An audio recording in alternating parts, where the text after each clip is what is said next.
सो hey guys, कैसे हैं आप लोग। आई होप आप सभी अच्छे ही होंगे। तो आज के इस वीडियो में हम बिहार एसएससी से संबंधित मॉक टेस्ट लेके आए हैं और ये जीके जी से संबंधित होंगे, तो आप लोग वीडियो के अंत तक बने रहिएगा। तो चलिए शुरू करते हैं आज के इस सेशन। पहला प्रश्न है, निम्नलिखित में से कौन सी भाषा 8वीं अनुसूची में सम्मिलित नहीं है। बता दें संविधान में कुल कितनी अनुसूची है। वर्तमान में 12 अनुसूची है। कितनी अनुसूची है संविधान में? 12 अनुसूची है। और भाषा की चर्चा किस अनुसूची में है? तो भाषा की चर्चा 8वीं अनुसूची में है। किस अनुसूची में है? 8वीं अनुसूची में। कुल अनुसूची 12 है, भाषा की चर्चा किस अनुसूची में है? 8वीं अनुसूची में। इसको आपको ध्यान में रखना है। कुल कितने भाषा संविधान में वर्तमान में? तो 22 भाषाएं। कितने भाषाएं हैं? 22 भाषाएं। इसे भी आप ध्यान में रखिएगा। तो 22 भाषाएं में कौन सा भाषाएं हैं जो इस ऑप्शन के अकॉर्डिंग नहीं है हमारे संविधान में? ऑप्शन में दिया नेपाली, बोडो, मैथिली, अंग्रेजी। बता दें मैथिली भी है, बोडो भी है और नेपाली भी है। ये तीनों है, यानी कि नेपाली, बोडो, मैथिली है, लेकिन अंग्रेजी भाषा नहीं है। इसलिए इसका आंसर क्या हो जाएगा? ऑप्शन डी, अंग्रेजी भाषा हमारे संविधान की 8वीं अनुसूची में नहीं है। और इसके अलावा भोजपुरी और राजस्थानी, ये दोनों भाषा भी हमारे संविधान की 8वीं अनुसूची में नहीं है। इसे आप ध्यान में रखिएगा। तो बता दें वर्तमान में कुल कितनी अनुसूची? तो 12 अनुसूची। मूल संविधान में कितनी अनुसूची? तो 8 थे, 4 जोड़ा गया था। उसके बाद भाषा की चर्चा 8वीं अनुसूची में। और वर्तमान में कितने भाषाएं हैं? 22 भाषाएं हैं। नेपाली, बोडो, मैथिली था, लेकिन अंग्रेजी नहीं है, और भोजपुरी नहीं है, राजस्थानी नहीं है। ये तीनों नहीं है। यही तीनों से संबंधित प्रश्न को पूछे जाते हैं। इनमें से कौन नहीं है? तो आप ये तीनों को याद रखिए। ये तीनों हमारे संविधान की 8वीं अनुसूची में नहीं है। अब बढ़ते हैं अगले प्रश्न की ओर। प्रश्न है ये ज्योग्राफी से। पहले ही बता दें प्रत्येक टॉपिक से प्रश्न होगा, सिर्फ आप लोग ध्यान से देखते चलिएगा। निम्नलिखित में से कौन सी मिट्टी भारत में दूसरी सबसे ज़्यादा पाई जाने वाली मिट्टी का प्रकार नहीं है?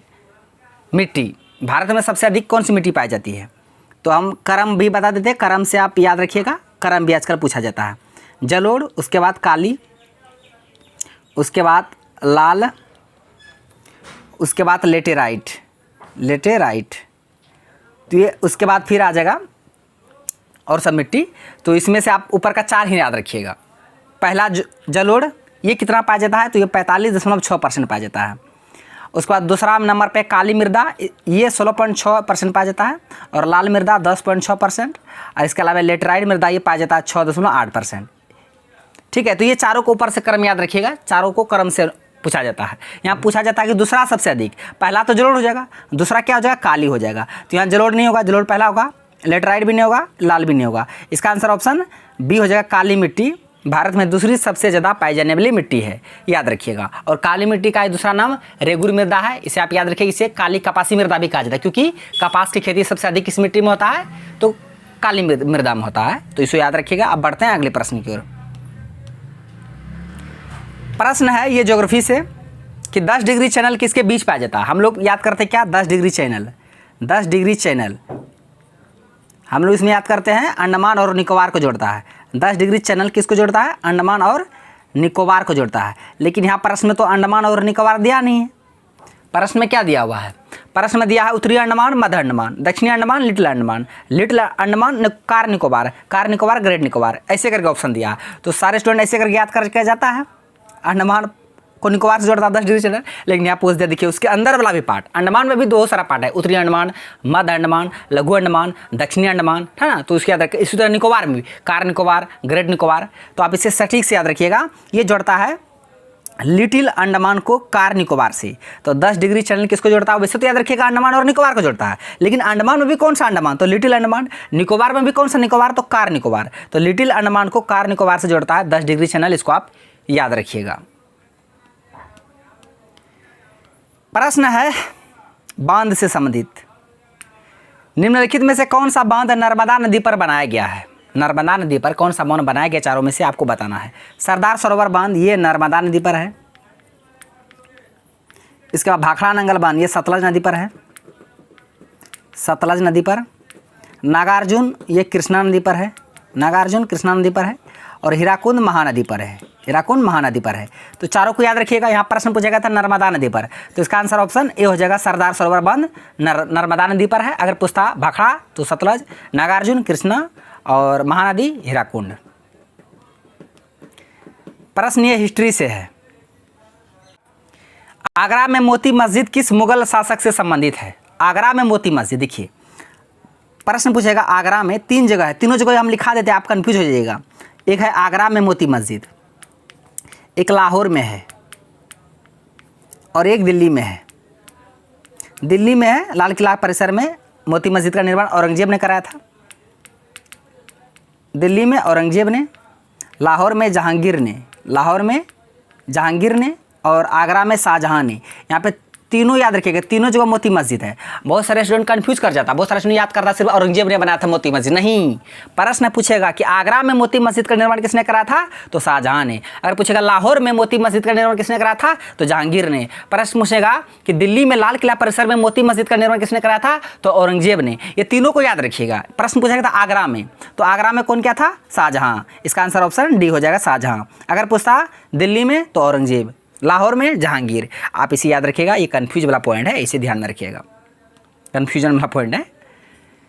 प्रश्न आ गया ये स्टैटिक से कि बिहू भारत के निम्नलिखित में से किस राज्य का लोक नृत्य है, बिहू। तो यहाँ काल एक होता है कालबेलिया, ये बहुत बार पूछता है, कालबेलिया नृत्य, ये राजस्थान से संबंधित कालबेलिया बहुत बार पूछता है। आप इस नृत्य को याद रखिएगा, रट लीजिए, कालबेलिया राजस्थान। तमिलनाडु में भरतनाट्यम तमिलनाडु में। असम में बिहू, सत्रिया, ठीक है, बिहू लोक नृत्य है, सत्रिया शास्त्रीय नृत्य है।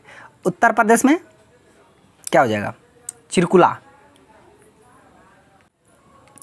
नौटंकी, चिरकुला सब उत्तर प्रदेश में है, ठीक है।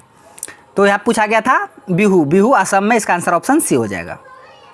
केरल में कथकली मोहिनीअट्टम केरल में है, उसे भी ध्यान में रखिएगा। प्रश्न है, ये भी स्टैटिक से संबंधित है, ऐसे भी प्रश्न पूछे जाते हैं कि निम्नलिखित में से किस स्थान पर हमारे पास करेंसी मुद्रण प्रेस नहीं है, करेंसी जहाँ छपा जाता है वो नहीं है। नासिक में तो है, नासिक में है, देवास में भी है, मैसूर में भी है। नासिक कहाँ है, महाराष्ट्र में, देवास ये एमपी में है और मैसूर कर्नाटक में है। लेकिन मुंबई में नोट प्रेस जो है वो नहीं है, इसका आंसर ऑप्शन डी हो जाएगा, मुंबई में।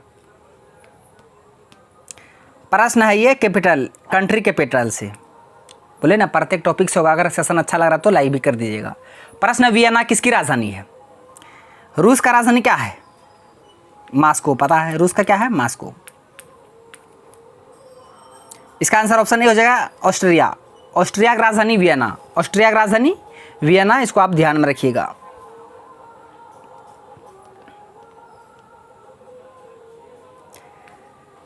प्रश्न है आगरा में है, तो बताइए दिया ना, आगरा में कौन क्या था, शाहजहां।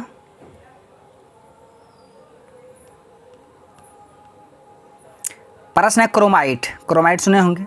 क्रोमाइट का सबसे अधिक उत्पादन किस राज्य में होता है, भारत का सबसे बड़ा उत्पादक राज्य कौन सा है क्रोमाइट का, बता दे, उड़ीसा। इसका आंसर हो जाएगा ऑप्शन ए नहीं 4 डी, उड़ीसा। सबसे अधिक क्रोमाइट, सबसे अधिक क्या, क्रोमाइट, सबसे अधिक क्रोमाइट उड़ीसा में। और दूसरा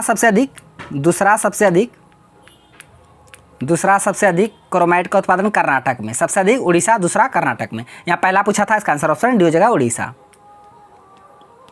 प्रश्न है हिस्ट्री से कि वारेन हेस्टिंग्स बंगाल के पहले गवर्नर जनरल बने थे, कब, 1772, 1778, 1775, 1773।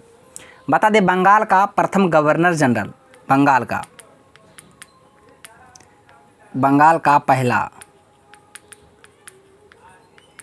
गवर्नर जनरल, ये थे कौन, वारेन हेस्टिंग्स। ये तो बंगाल का था, कब बना था, 1773 में। लेकिन पूछेगा भारत का पहला